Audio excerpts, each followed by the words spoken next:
بسم اللہ الرحمن الرحیم۔ ایک غریب آدمی کو قرض کی ضرورت پڑ گئی۔ 1000 دینار چاہیے تھا۔ جس بندے سے اس نے قرض مانگا اگرچہ وہ نیک تھا، کہنے لگا کوئی گواہ ہے تیرے پاس؟ اس نے کہا جناب، غریبوں کا گواہ کون ہوتا ہے؟ ہاں، ایک گواہ ہے۔ اس نے کہا کون؟ تو اس ضرورت مند نے کہا میرا رب، وہی میرے اور تیرے بیچ گواہ ہے۔ اس نے کہا کوئی کفیل کہ اگر تو پیسے نہ دے سکے تو بعد میں وہ دے دے، اگر تجھے کچھ ہو جائے تو بعد میں ذمہ دار وہ ہو۔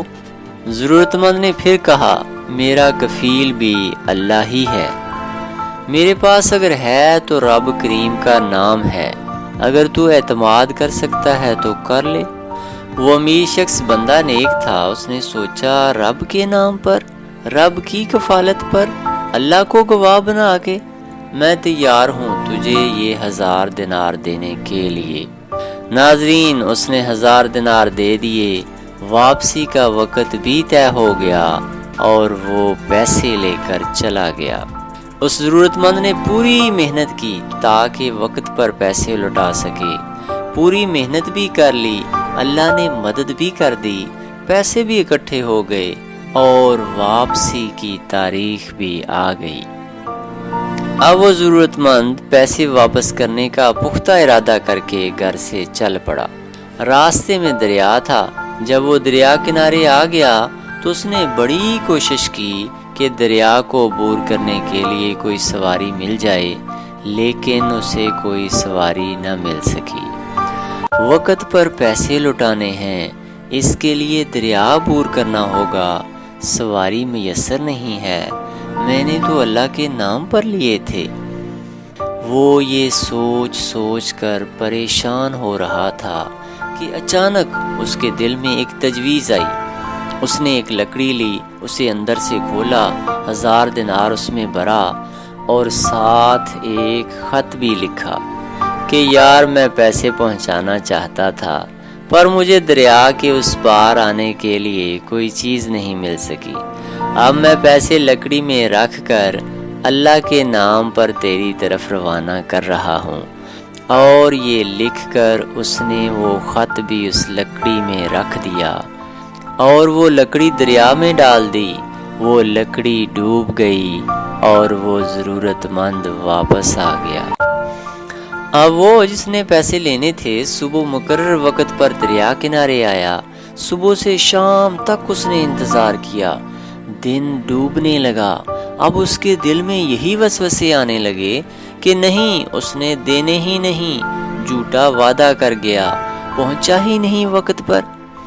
خیر، جب وہ واپسی لوٹنے لگا تو اچانک اسے دریا میں ایک لکڑی تیرتی ہوئی دکھائی دی۔ کہنے لگا لے جاتا ہوں، شام کو روٹیاں پکانے کے کام آئے گی، ایندھن بنا کے جلا لوں گا، ہنڈیا پک جائے گی۔ وہ لکڑی اٹھا کے گھر لے آیا۔ اس کے ذہن میں اب بھی یہی خیالات گھوم رہے تھے کہ وہ نہیں آیا، وعدہ کر کے اللہ کو وکیل، کفیل اور گواہ بنا کے پھر بھی نہیں آیا۔ خیر، جب اس نے لکڑی کو چیرا تاکہ آگ جلا سکے تو اندر سے 1000 دینار بھی نکل آیا اور وہ خط بھی۔ پیسے پہنچ چکے تھے، لیکن دوسری طرف وہ جس نے قرض لیا تھا وہ ابھی تک اپنی جگہ پریشان تھا۔ اس نے 1000 دینار اور جمع کیا، پھر دریا کنارے آیا، کشتی مل گئی، بیٹھ کے اپنے بھائی کے پاس پہنچا، بولا دیکھنا مجھ پر بدگمان نہ ہونا، پیسے اسی تاریخ کو جمع کر لیے تھے، دریا کنارے آیا تھا پر کشتی نہ مل سکی، پھر میں نے لکڑی میں پیسے اور خط ڈال کر تیری طرف بھیج دیے تھے، پتہ نہیں تجھ تک پہنچے کہ نہیں، لیکن میں آج پھر آیا ہوں، یہ رہا بھائی آپ کا 1000 دینار۔ وہ امیر شخص جس نے قرض دیا تھا کہنے لگا جس رب کو تو نے میرا اور اپنا گواہ بنایا تھا اس نے میرے تک پیسے بھی پہنچا دیے تھے اور خط بھی۔ ناظرین، سامعین، اپنی خواہشوں، ضرورتوں اور مجبوریوں کے لیے اسی ذات کی طرف ہی اپنا رخ کریں اور اسی پر بھروسہ کریں۔ السلام